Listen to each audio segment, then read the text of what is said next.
Hello and welcome to On Boards, a deep dive at what drives business success. I'm Joe Ayub and I'm here with my co-host Raza Sheikh. On Boards is about boards of directors and advisors and all aspects of board governance. Twice a month, this is the place to learn about one of the most critically important aspects of any company or organization, its board of directors or advisors, as well as the important issues that are facing boards, company leadership, and stakeholders.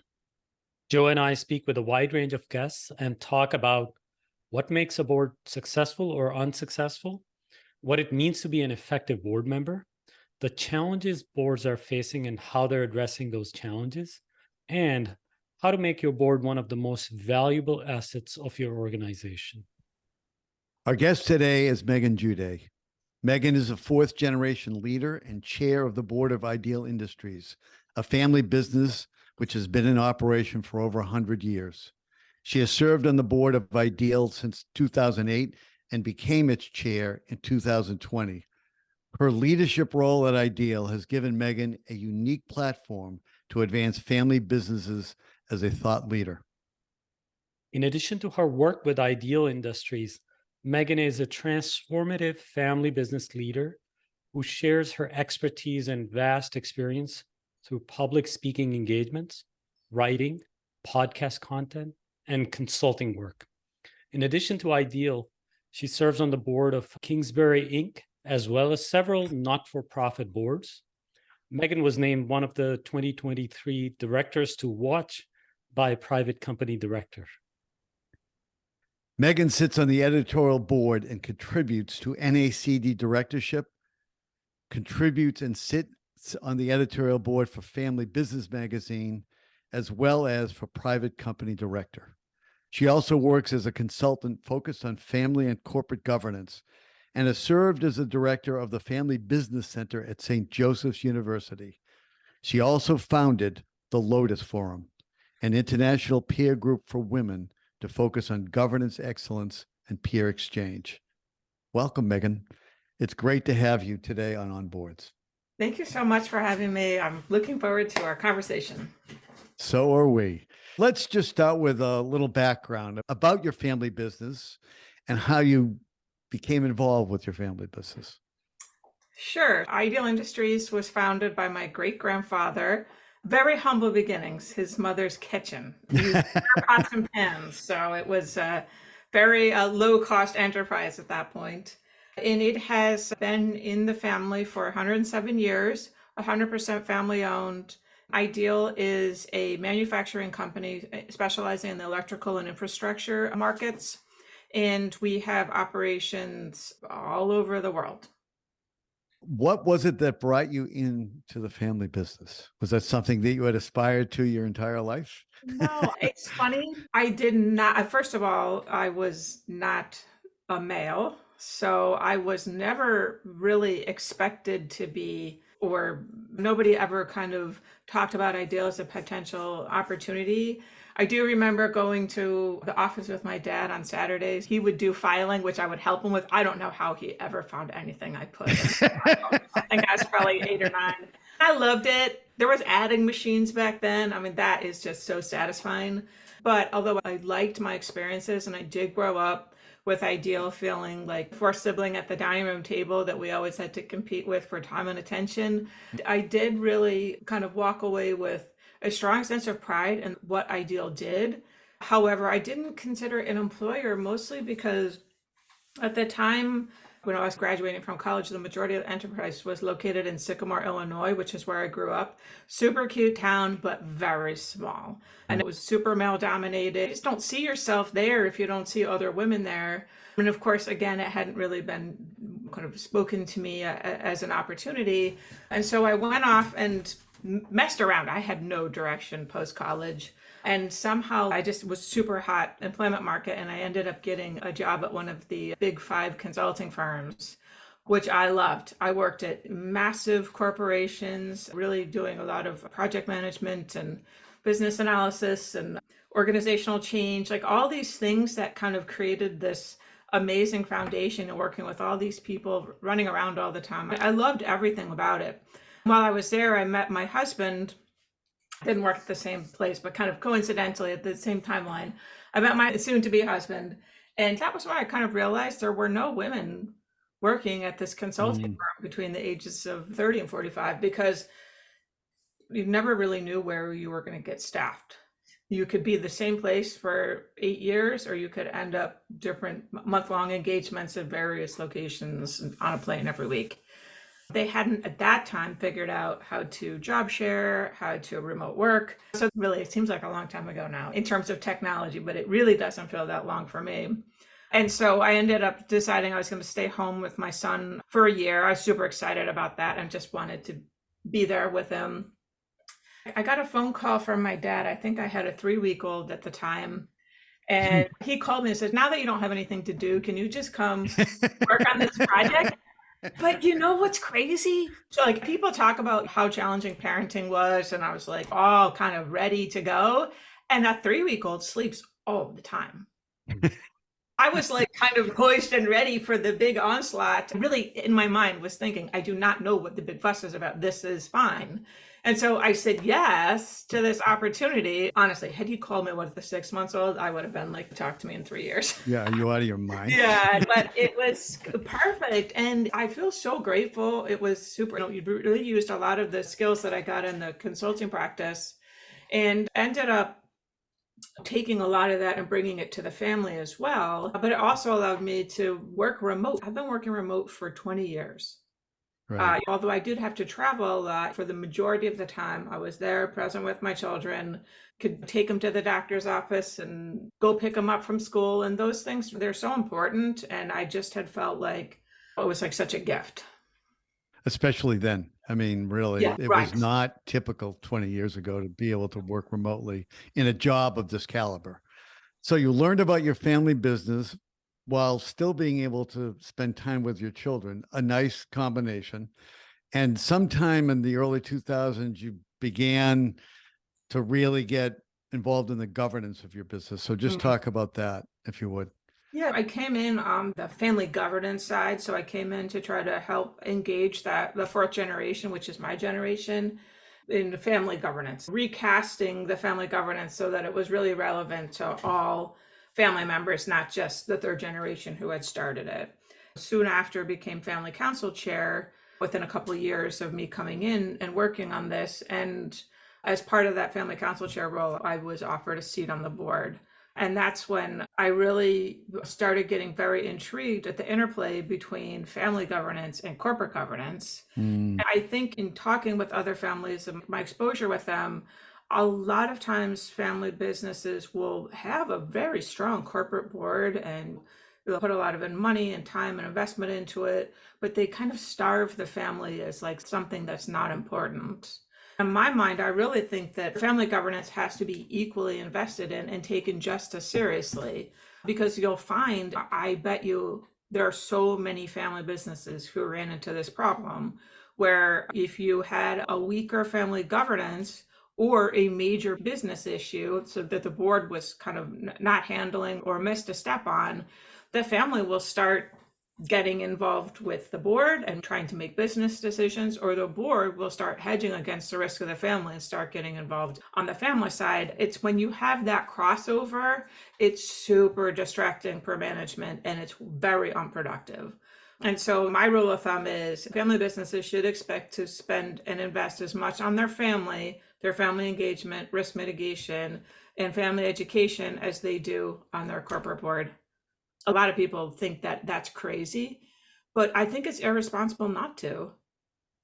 Well, I think it may be irresponsible, but it's also ultimately leads to a lot of family governance issues. The ones that we all hear about are Yes. likely a result of a failure to address the family governance side. I think what you're saying, we see play it out in the front page of the Wall Street Journal on a regular basis. Let's just go back for a second. Just outline who your family is. How many shareholders, family members, who owns Sure. shares? We have 30 shareholders and then we have 50 family members. And we try not to make a distinction between who owns shares and who doesn't, because all of those spouses and partners are likely parents of future shareholders or current shareholders. Right. I want everybody in the circle. I want to hear all the voices If there's any concerns, I want to know it, because they are massive contributors to the organization and significant influences in that next generation, which you really want to have a positive interaction and a positive experience with the company and the family.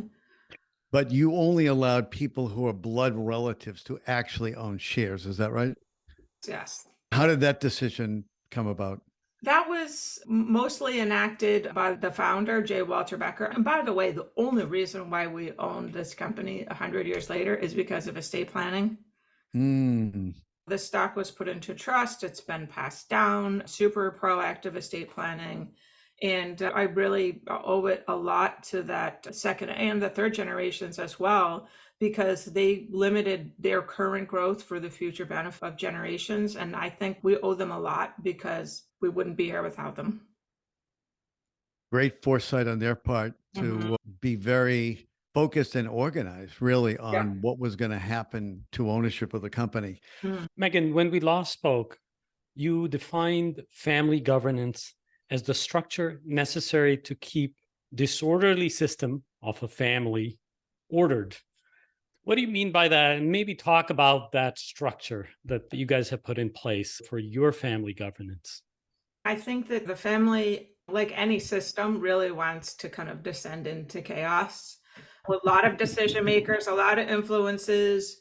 Everybody wants the key roles. Everybody wants to be able to tell the CEO what to do. I mean, I'm saying this hyperbolically, but I think that family governance, it's really important that it's intentional. One of the conversations that we have in our family council every year is what is going to change in the next 10 years, whether or not we have a plan. And we look at several different systems. We look at the family. So we have all those cute 8-year-olds, they're going to be 18. We better have a plan. We better have talked to them about the company. They better have been exposed to the family between now and then. You kind of get this arc of responsibility or action items that you have to take care of. And we do the same with the management, the company, and the board, because I think what happens often is that family businesses are caught off guard by change and transition, because it makes sense. My father was chairman essentially my whole life. Ever conceive of him not being chairman? No, you can't. It cannot, like, this is this person and this is the role. And I think it just makes sense that families kind of get caught off guard by that. And that's why I think it's that kind of disordered, surprised by transition, which literally should be the most obvious thing. You have to make a plan for it and be intentional. Yeah. The same with relationship management, the same with communication, the same with interactions between the family and the board and the family and management. That it has to be this, I'm not saying rigid, but it has to be organized and intentional. In terms of structures, you have a family council. Do you have a separate board that's separate from the family? And is there any other governance structure in between? We have a family council. It's not making the same business decisions as our corporate board, but kind of similar overarching responsibilities. We have the family council, kind of oversees the engagement, interaction, and kind of a policy development, agreement, etc. And they're of the family and the family ownership. And all they're trying to do is mitigate risk, maximize engagement, so the family feels fantastic about owning this asset. And then making sure that any interaction between the family and the company, or the family and the board, is super organized and orderly. Who is on the family council? We have a non-family member running it. She was director of a family business center, and we kind of lured her away. And so she works full time. And then I have another family member who is chair of the family assembly working full time. And then we do have other resources that we tap into for various matters. We have outside development education firm that helps us with family director readiness. We have executive coaches that work in that program as well. And then we have a development education director that is helping us with some of these who works at Ideal. And then in the family council, it's willing volunteers who are able to commit. We're happy to have visitors, but if someone calls themselves a family council member, we really want them to show up. Yeah. You mentioned family assembly. Is it different than the council? Yeah, so the family assembly is really just the word we use for the entire family. And we do have objectives that we have around that family assembly. We do a lot. Our company evolves and changes very quickly. And we were finding about 10 years ago that we were having family members who would come to an annual meeting, go home, think about other things, and then come back the next year for the family assembly meeting. And they just didn't understand. Everything had changed. We made acquisitions. They didn't know what these companies did. They didn't know the conversations that were being had. And so we actually started doing a lot of education with the family assembly. We do quarterly calls with our CEO to talk about the business update, quarterly call with our CFO to do a financial overview, and some education and training around just being comfortable with understanding some of these financial dynamics. And then we do expert series as well, where we're bringing in subject matter experts on various topics that may have some relevance. We actually had someone come in and talk to us about crypto, which I don't think any of us understood. Blockchain, definitely, there was steam coming out of some families here just for their brains trying to figure that one out. But we do education and training around a lot of various matters. We bring in a lot of subject matter experts to talk to us on various topics. Megan, maybe talk about the board itself. Is that like a regular corporate board? How is the board composed? Maybe what committees does it have? And how does the whole board system work for your family? Sure. The corporate board is a fiduciary board working on behalf of the shareholders in the company. And we've made a lot of changes over the years, which we'll get into. But one of the things that we've moved towards is really trying to make sure that the board is adding maximum strategic value and has oversight of some of the key programs that have been implemented at Ideal. I am chairman as a family member. We have an outside CEO who is a sitting director. We have 3 independent directors and then 2 other family members. I want to put a little disclaimer. We are actually short 2 directors right now, and we will be starting a search. Under normal circumstances, it would be 1 inside, 5 outside, and 3 family is our normal operating process. We have a nominating governance committee who also oversees our ESG programs, which we are in our infancy around. And that's led by an outside director. We have an audit and risk committee that's also led by an outside director. And then we have a culture and compensation. We moved our compensation committee to also embrace culture because we want to make sure that the compensation is driving the culture we intend, as well as the business results. We don't want to be like business results at all costs and forget about the people, because that's not really our values. And that is run by a family member, because I think that's really important to get that right. The Nominating Governance Committee also has a responsibility for, first of all, making sure that we have a great governance program in the boardroom. And I work very closely with the Nominating Governance Committee's chair just to make sure that we're aligned on how we want to pivot the board over time. The other thing they do is put together the slate of directors. We do this on an annual basis. And that slate is really derived by thinking around what is the strategic direction of the company, and do we have the right skill set to be helping pull the company into the future. And so I really think the board needs to be kind of forward leaning or future leaning, and have the skill sets and expertise of where the company wants to go directionally, strategically. Is there a specific way how shareholders vote in these directors? We put together in the 90s a voting trust. And so of those shareholders who had voting shares, they essentially put them into this trust. And depending on how many voting shares you had, that's how many units you owned. But then you basically take those units and vote on the voting trustees. And those voting trustees, there are 2, have a responsibility to review the slate of directors and approve or disapprove. Hopefully it's approve if we do our job right. In fact, the voting trustees come to all of the board meetings because there's no way that they can actually know if the board is being effective and representing the interests of the family unless they're there in the room. But they are not voting members of the board. They do not, I mean, unless they're full directors. Right. If you're a voting trustee, you're just kind of passive observer. And in fact, for decades, our voting trustees were also directors. So they would be voting as a director, not as a voting trustee. I see. I'm in close contact with the voting trustees at all times, just to make sure. A voting trust is really the ripcord if everything's going wrong. You've got a rogue board, they don't understand what the family's doing, or something terribly goes wrong. You have that final protection of the family to intercede and stop whatever is going on. They do have the capability of removing the entire board if they need to, or whoever. How did you come to this structure? Again, I think this is what's so interesting about previous generations being so thoughtful and thinking with such a stewardship mindset. And so one of the things that they saw was that our family essentially, and you'll hear the word branch a lot in family business, but our family basically had two branches. And depending on who died first, voting control would flip-flop between the branches, but they really just wanted to work together. If you kind of harmonize the elections, then you don't have these big swings. And so they decided unanimously to put all of their voting shares into this voting trust. They still get the financial benefit of that, but the voting control goes to the trustees.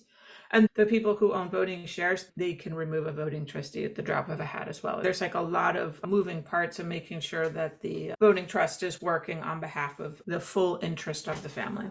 I think that this might be a great process to get it right with close communication with all of these moving parts, as you said. One of the things I remember is that the two people who are currently serving as voting trustees have done it for about 30 years. So that is remarkable in several respects, one of which is it must really create a great amount of stability in governance for your family. How did this stability really take place? And by that, I mean the transition from the second and third generation to you, the fourth generation, and going forward. How did that become not so contentious? I think it's more contentious now, actually. And that's not even pejorative. And so the voting trustees who served for 30 years, they did step down a few years ago. And we've put on some new people. But what happened, I think, is super common in family businesses. The founder runs it like a patriarch, makes all the decisions, mostly for their entire life, whether or not the second generation is in charge. They're still pulling the strings and making things happen. The second generation, once they get a chance to lead, will follow that same dynamic because they really think that it's the only model. And in fact, this is probably the father or uncle of everybody, superior. And so what happened in the third generation, my father was the only boy born in the third generation. Ah, That nuts, isn't it? yeah. There's 7 of them. He was the only boy. And And so the others don't count. sadly, it's Yeah. tragic, but they were not offered meaningful roles at the company. Hmm. And, during a Midwestern manufacturing company, ladies didn't work there. And they were all ladies, very proper. We ended up with a scenario where my father ran the business as a patriarch for the first half of his service to the family. It worked because his sisters, the fourth generation was too young, and his sisters were like, yeah, he's the boss. By the way, he's CEO or chairman. So these leadership roles, only guy, like everyone kind of deferred to him. And once we started running into problems, right about when I came in, I would say, not because of me, I will assure you. Interesting, though.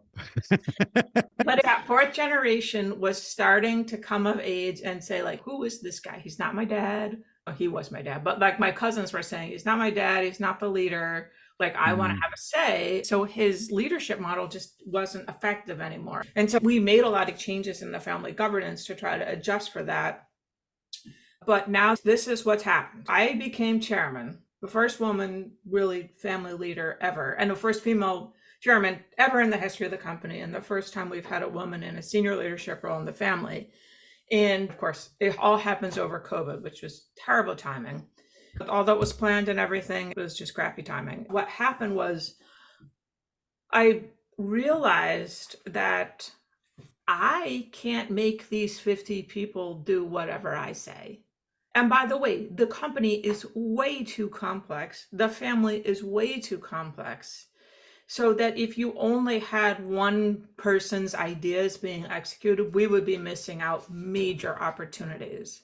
I really moved to much more of a collaborative model, not really consensus, but collaborative, where we're bringing people along, we're asking for opinions, we're getting insights from the family side. We're not asking them about business decisions, but just in terms of our interaction in our family governance side is bring people along collaborative together rather than that top down model that went on for the first 100 years essentially. I think that it took time for the family to adjust to like they have a voice, they have a say, they have insights to share, that it wasn't all just top down. That really did take time, but I think we are seeing some very positive results. And it's too much burden, I think, for one person to take full responsibility for whether or not a company remains 100% family owned for the next 100 years. It's just not possible.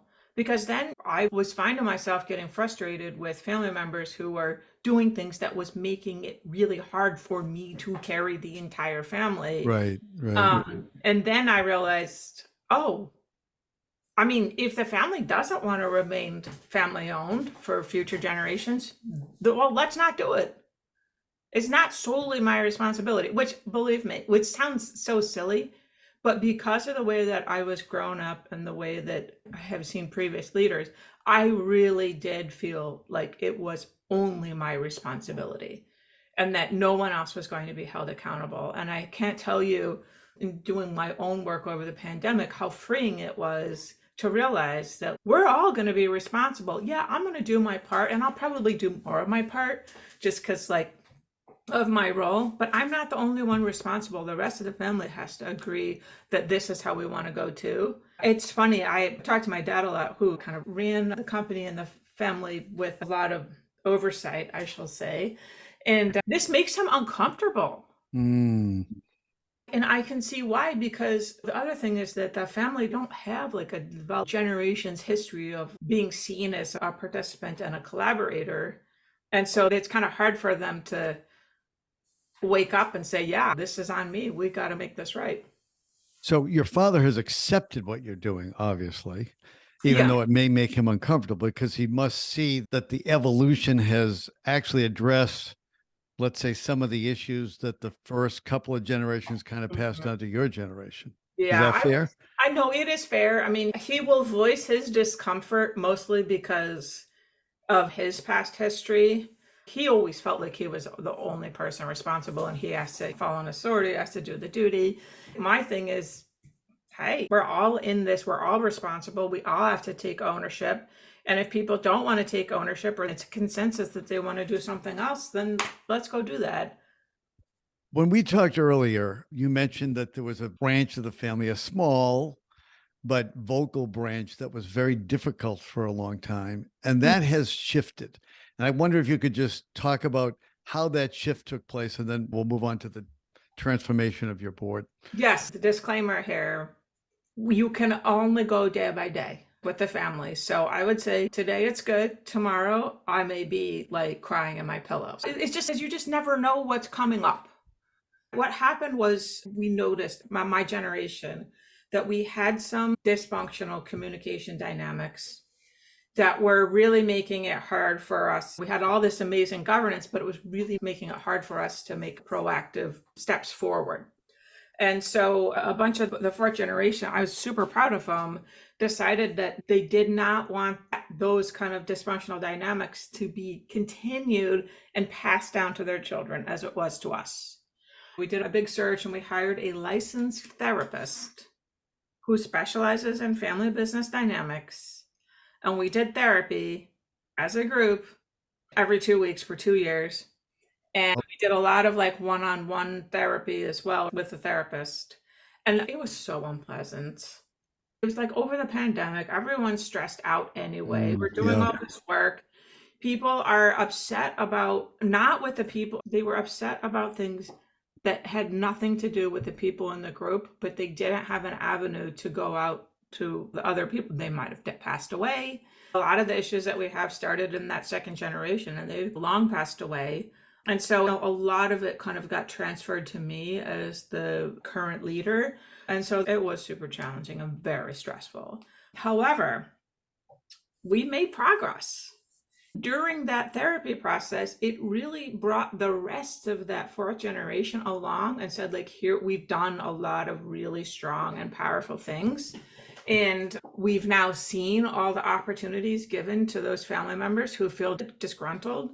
And we are convinced now that they have been treated correctly and that they're not taking their ownership in their part of the issues. Having done that work, it totally shifted the dynamic. So now nobody's falling for it anymore. They used to fall for it all the time. Oh, you're such a victim. We feel so sorry for you. And now it's like, you've had your opportunities. You have your resources. Go fix your problem. And so it's calmed down. So this change in dynamics, I think you said something like that the message is that bad behavior is no longer welcome. Is that a fair? Yeah. And it's no longer welcome in unhealthy ways. If I did something that hurt somebody's feelings and they call me up and say, you did this, it hurt my feelings, that is a completely different thing. And I would welcome someone saying that because I want to know I didn't do it on purpose.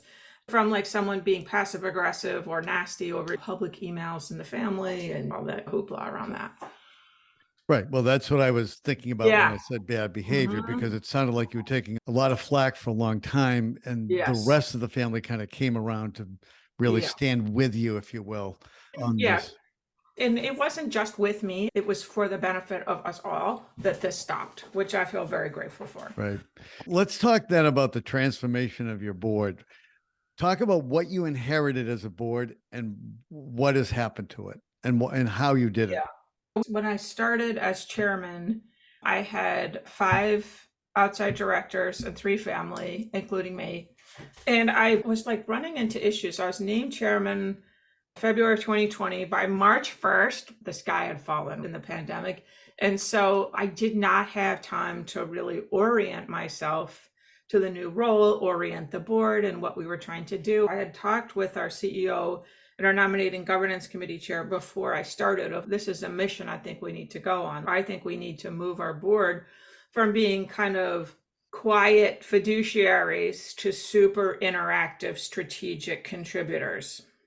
And so there's a lot of busy work that happens in the board, or a lot of work that you are doing in the board that actually, if you did it in the committee, it would be more effective. We redid all of our committee charters.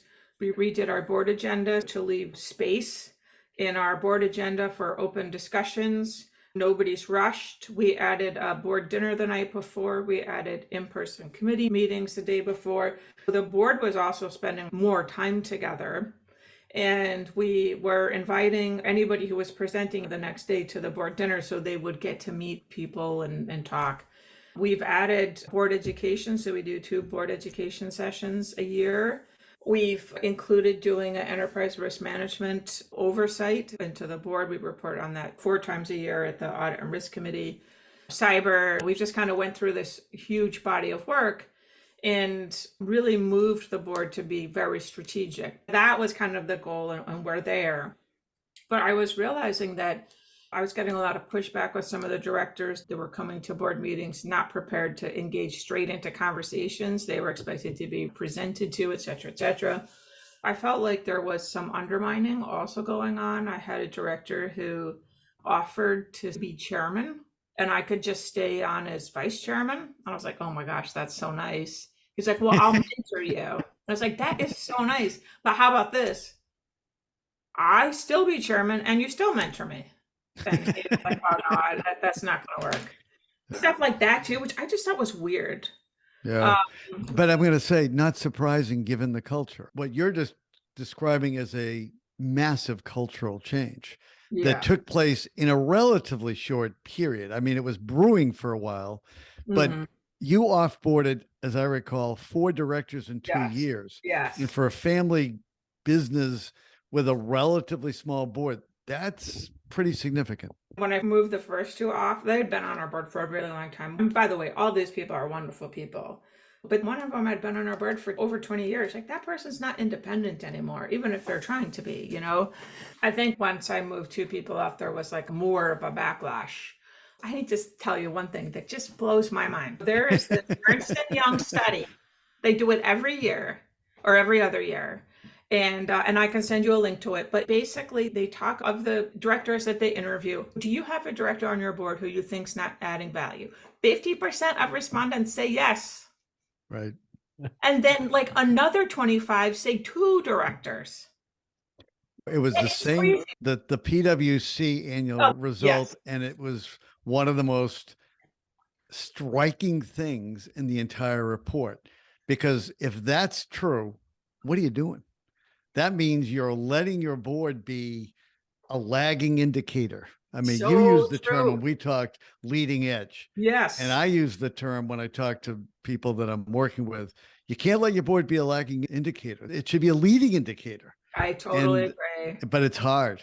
In fact, what was fascinating to me is we moved 2 people on. We brought in 2 female directors, incredible, talented, extraordinary contributors to the board. But until we moved off our second 2, we really never got the strategy engine going. I think my lesson learned is that composition is the first. If you're ever trying to make a change in the boardroom, you have to deal with the composition first. Because if you're trying to do all these wonderful changes and it's just falling flat or it's being seen as a threat, that's where it will be fruitless work. Composition drives culture. There's I no think question it, about yeah, it. I think it does. Yep. And in fact, you see this all the time when you see these talented, wise, amazing, eager people out there. There is no reason to hold on to a non-contributor or somebody, not even a non-contributor, amazing contributor, but has outdated experience for where you want your business to go. Like, yes, they're hard decisions and you do feel some loyalty to them. But one of the things I value most in my directors is this mindset of service. They're there to be of service to the board. People talk about board service, but not a lot of directors embody that mentality.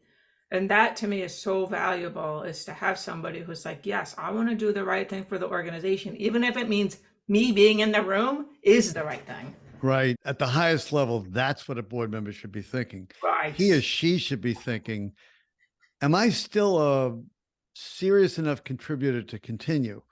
But very few people actually come to that on their own. And that creates what Roz and I have discussed with a lot of guest board leaders, CEOs, board chairs, whoever it may be. That's the biggest challenge they face, because this sounds so trite. It's not personal. It isn't you're a bad person. Oh. The fact that you may not be the right person for our board now doesn't mean there's something wrong with you. It's Yeah, just no. that it's a company. Yeah. You don't have the same CEO for 25 years, or No. rarely do you. Yes. And the fact that you have a new CEO doesn't mean that old CEO or the former CEO was not doing his job or her job. But life changes. Yeah. Things are changing. Business is moving. We're in the 21st century. The same board isn't going to work in 5 years that worked 5 years ago. It's just True. almost certainly not going to. That is the challenge, but it sounds like you have faced that challenge and, in my view, succeeded incredibly. We wanted to talk a little bit about the work you're doing, as hard as it is for me to believe, beyond all this family work. Yeah, Megan, you do a lot of work beyond being a board chair in terms of writing, speaking, sharing your knowledge to the broader audience of family businesses. Where can people find that? I have a website, meghanjuday.com. It's pretty easy. You can see a lot of my speaking engagements and articles there. And I wanted to call out, I also wrote an article about how to tell if you're one of the 50% of boards who have one director who's not adding value. People can go there and look it up. But I also realized that when I started as board chair, I needed resources. I needed help. I was feeling isolated and alone. And just having that question of, is it me? Is it them? It's probably everybody, all of us. And so I ended up starting a peer group for women in board leadership roles. And we focus on both governance excellence and education around how to oversee some of these big programs that are coming into the boardrooms: ESG, D&I, ERM, cyber, etc. We meet about 11 times a year. One it's in person, and then Wow. the rest is virtual. And we're bringing in subject matter experts, speakers, authors to come speak to us around some of their amazing expertise as well. And that's called the Lodis Forum.